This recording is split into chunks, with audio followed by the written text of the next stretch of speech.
بسم اللہ الرحمن الرحیم۔ السلام علیکم۔ مزمل انفو میں خوش آمدید۔ زندگی میں ہر سفر یاد بھی نہیں رہتا، لیکن کچھ سفر کبھی بھولتے بھی نہیں۔ میں اس رات سے پہلے خود کو صرف ایک سادہ سی گھریلو لڑکی سمجھتی تھی، لیکن اس رات کے بعد مجھے احساس ہوا جیسے میں کچھ احمق بھی ہوں۔ کچھ لوگ زندگی میں صرف ایک بار ملتے ہیں اور ساری عمر یاد رہتے ہیں۔ وہ بھی ایک ایسا ہی شخص تھا جسے میں آج تک یاد کرتی ہوں۔ وہ اس اندھیری رات کے سفر کو بھی اس شخص کو یاد کرنے کی وجہ سے یہ نہیں ہے کہ مجھے اس سے پہلی نظر میں کوئی پیار ہو گیا تھا یا اس سفر میں اپنا دل اس کے قدموں میں گرا کر آئی تھی۔ میں اسے کیوں یاد کرتی ہوں، اس بات کا جواب آپ کو میرا اس سفر نامہ پڑھ کر ہی ملے گا، اور مجھے 1000% یقین ہے کہ وہ شخص بھی مجھے آج تک نہیں بھولا ہوگا۔ کہانی شروع ہوتی ہے اس رات سے جب بلکہ ایک منٹ رکے شام سے شروع ہوتی ہے۔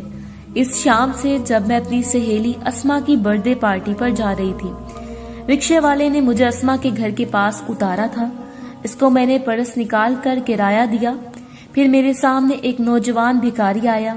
میں نے اپنی ترس کھانے والی عادت سے مجبور ہو کر پرس سے پیسے نکال کر اسے دینے کے لیے پرس کو کھولنا چاہا، مگر یہ کیا، میرے 7 سالہ پرانے پرس کی زپ اٹک گئی اور اب ہر کوشش کے باوجود زپ مجھ سے نہیں کھل رہی تھی۔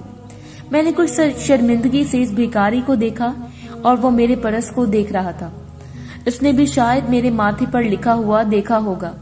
میں ایک سادہ اور ذرا لوگوں کو کم سمجھنے والی لڑکی ہوں، اس لیے اس بیچارے نے مجھے آفر کیا، باجی آپ سے پرس نہیں کھل رہا تو مجھے دکھائیں، میں کھول دیتی ہوں۔ آپ حیران اس کی آفر دینے پر نہیں، میرے پرس دینے پر ہوں گی۔ ذرا میری سادگی تو ملاحظہ کر دیں کہ میں نے نہ صرف ایک اجنبی بھکاری کو پرس دے دیا، بلکہ یہ امید بھی کر دی کہ شاید وہ واقعی پرس کھول کر دے گا، لیکن اس نے وہی کیا جو اس نے کرنا تھا۔ میں نے زکوٹا جن کو بھی اتنی جلدی غائب ہوتے نہیں دیکھا ہوگا جتنی جلدی وہ غائب ہوا۔ وہ آدمی میرا پرس لے کر غائب ہو گیا۔ میں آوازیں دیتی رہی، مگر پھر لوگ مجھے پاگل سمجھ کر گھورنے لگے۔ پرس میں 4000 روپے کے علاوہ میرے ارمان بھی تھے اور وہ گفٹ بھی جو میں اسما کو دینے والی تھی۔ سادگی تو ہماری ذرا دیکھیے، لیکن اب سب کچھ کیا جا چکا تھا اور میں اسما کے گھر جانے والی تھی۔ لیکن اصل واقعہ یہی نہیں تھا، اصل واقعہ وہ جو آگے میرے ساتھ پیش آنے والا تھا۔ اس شام بھکاری، پتہ نہیں چور تھا یا بھکاری، اس سے لٹنے کے بعد میں اسما کے گھر چلی گئی۔ اسما میرے بچپن کی سہیلی تھی۔ ہم دونوں کا تعلق ندی اور کنارے جیسا تھا۔ اس رات اسما کی سالگرہ تھی اور اسی خوشی میں اس نے گھر میں خوبصورت فنکشن ارینج کیا تھا۔ ظاہر ہے مجھے تو جانا ہی تھا، میں تو بچپن کی سہیلی اور سب سے اچھی دوست ہونے کا دعویٰ کرتی تھی۔ ایسا نہیں تھا کہ میں نے بالکل منع نہیں کیا۔ میں بیچاری تو بہت احتجاج بھی کرتی رہی کہ میں رات کے کسی بھی فنکشن میں کبھی نہیں گئی، مگر میری مزاحمت سننے والا وہاں کوئی نہیں تھا۔ اسما ایک نمبر کی ضدی لڑکی تھی۔ جب اسے لگا کہ میں اس کی بات نہیں مان رہی تو وہ سیدھا دادی کے سر پر پہنچ گئی۔ اسما دادی سے کافی بے تکلف تھی، یا بے تکلف کہنا شاید درست نہیں ہوگا، وہ دادی کی بہت اچھی دوست تھی۔ اب دادی اس کی بات تو نہیں ٹال سکتی تھی۔ دادی تو ویسے بھی اکثر میرے پیچھے پڑی رہتی تھی کہ مجھے اپنی عمر کے لوگوں کے ساتھ انجوائے کرنا نہیں آتا، پرانے خیالات کی اس عمر میں خود کو بڈھی بنائی ہوئی ہو، وغیرہ وغیرہ۔ اصل میں آج کے دور کی لڑکیوں سے بالکل مختلف تھی۔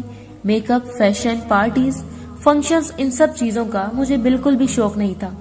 میں بہت سادہ تھی، اس وجہ سے مجھے دادی سے خوب جھڑپیں سننے کو ملتی تھی کہ میں اتنے خوبصورت ہونے کے باوجود سادگی کے ساتھ کیوں رہتی ہوں، اور یہی حال اسما کا بھی تھا۔ وہ بھی اکثر میرے ہمیشہ اس کے پیچھے پڑی رہتی۔ خیر میں خالی ہاتھ سالگرہ کے فنکشن میں پہنچ گئی۔ اب تقریباً فنکشن ختم ہو چکا تھا۔ گفٹ کے لیے اسما سے معذرت بھی کر لی۔ باقی اپنی حماقت کی داستان میں نے اسما کو نہیں سنائی، خواہ مخواہ اپنا مذاق بنواتی۔ میں کچھ دیر تک فنکشن میں رہی اور پھر میں نے گھر جانے کا ورد شروع کر دیا، لیکن اسما مجھے روکتی رہی۔ میں جو جانے کی رٹ لگائے ہوئی تھی، اسما کی ساری منتوں کو نظر انداز کر گئی اور اس کے گھر سے باہر نکل آئی۔ اسما کے گھر سے باہر نکل کر کچھ فاصلے پر میں سڑک پر اکیلی کھڑی تھی۔ کافی دیر ہو چکی تھی۔ آسمان کو کالی رات نے اپنی چادر میں لپیٹ رکھا تھا۔ ستارے بھی اپنی خوبصورت رنگ برنگی روشنی دکھانے میں ناکام تھے، کیونکہ ان کا راستہ سیاہ بادلوں نے روک رکھا تھا۔ میں 30 منٹ سے کھڑی کسی مسیحا کی منتظر تھی۔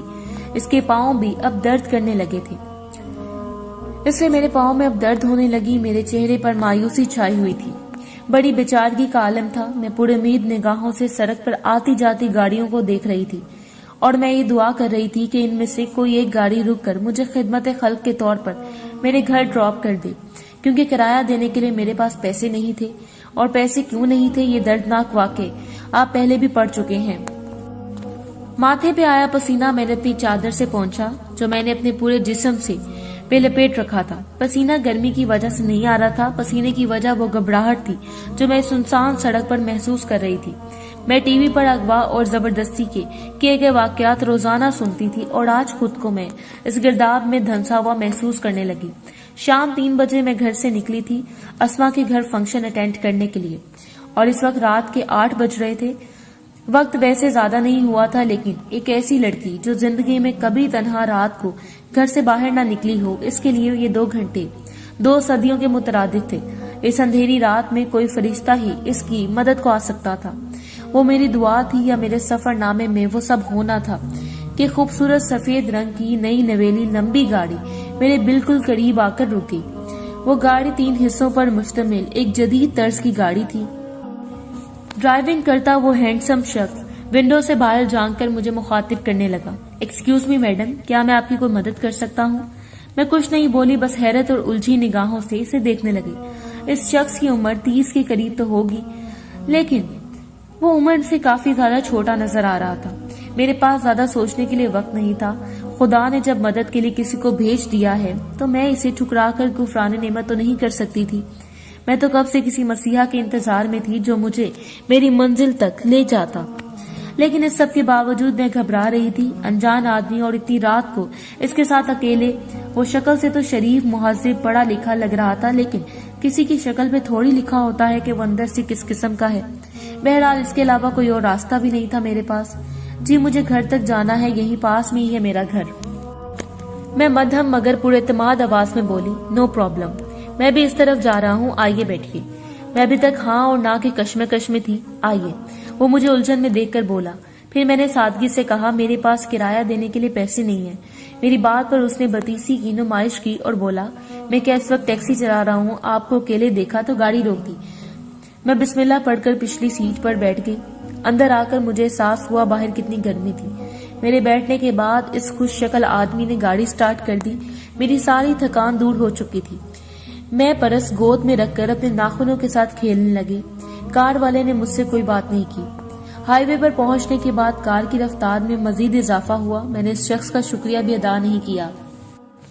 وہ پورے انہماک کے ساتھ گاڑی چلا رہا تھا. دل میں جو ایک ڈر تھا وہ بدستور برقرار تھا. کیا نام ہے آپ کا؟ اس شخص نے 5 منٹ کے وقفے کے بعد پہلا سوال پوچھا. میں چونک گئی. جی حورین اصفر. میں نگاہیں گود پر جمائے بولی. Nice name. اینڈ مائی نیم از وکاس چودھری. اس نے خود ہی اپنا تعارف کروایا. وہ کافی خوش اخلاق معلوم ہو رہا تھا، لیکن چہرے پر سنجیدگی تھی. کار میں ایک بار پھر خاموشی چھا گئی. ہوا کی سرسراہٹ کے علاوہ کوئی اور آواز نہیں تھی. کیا کرتی ہیں آپ؟ اس نے ایک اور سوال پوچھا. میں بی ایس سی کر رہی ہوں. میری آواز لڑکھڑا گئی. عمر کتنی ہے آپ کی؟ میں اس سوال کا کوئی تک سمجھ نہیں سکی. 20 سال. اتنی کم عمر لگتی تو نہیں ہے آپ. اس بار میں کچھ نہیں بولی. شادی ہو چکی ہے آپ کی؟ اس سوال سے مجھے بہت اچھوکا لگا. پتہ نہیں وہ کیا اخذ کرنے والا تھا اس عمر میں، اور شادی حد ہے. نہیں، میں نے کہہ دیا. سڑک پر اکیلی کیا کر رہی تھی؟ میں تھوڑا گھبرا کر اس شخص کو دیکھنے لگی. پتہ نہیں کیا سوچ کر اس نے سوال پوچھا تھا. جی میں اپنی سہیلی کی سالگرہ پڑھائی تھی اور واپسی کے لیے کوئی سواری نہیں مل رہی تھی. میں جھجکتے ہوئے بولی. اتنی رات کو اکیلے ڈر نہیں لگ رہا تھا آپ کو؟ وہ بیک ویو مرر سے دیکھتے ہوئے بولا. پتہ نہیں اس میں ریاضی کی ٹیچروں والی روح کیوں گھس گئی تھی اور وہ سوال پہ سوال کیوں کیے جا رہا تھا. جی ڈر تو لگ رہا تھا، پھر بھی اکیلے آ گئی. مجبوری تھی، آنا پڑا. اور اگر اس وقت اکیلی سنسان سڑک پر کوئی جن بھوت آ جاتا تو؟